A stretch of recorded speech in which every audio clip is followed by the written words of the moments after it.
Be a professional soldier and tell me right now what the happened.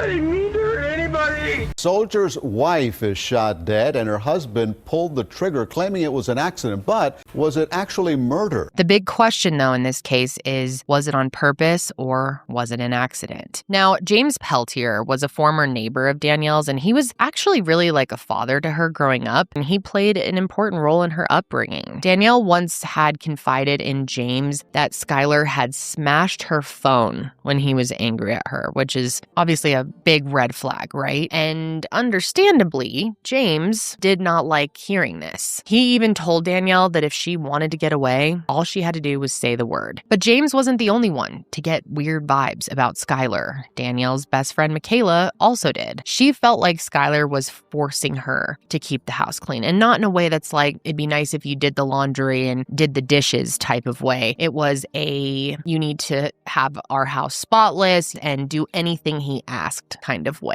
Apparently, Danielle always seemed really stressed out whenever Skylar was on his way home because she had to make sure the house looked the way that he wanted it to. Again, that's at least the way that Michaela was perceiving it, and most of the time that was through FaceTime because that's how she and Danielle would keep in touch after she moved. And this is so heartbreaking, but the two of them were actually on one of those FaceTime calls only 12 minutes before Danielle was killed. But in the end, he was sentenced to 13 and a half years in prison. Now, some sources say he could be released in 2027, which is coming up very shortly. Now, the verdict and his sentence was very disappointing to her friends and family. And James, there's courtroom footage of him. He just looks devastated. And I'm sure it was a huge relief to them that he has not been able to appeal his sentence, which to them, 13 and a half years isn't enough because they do believe that he did this intentionally. I mean, in their minds, they think that he doesn't deserve to get out at all.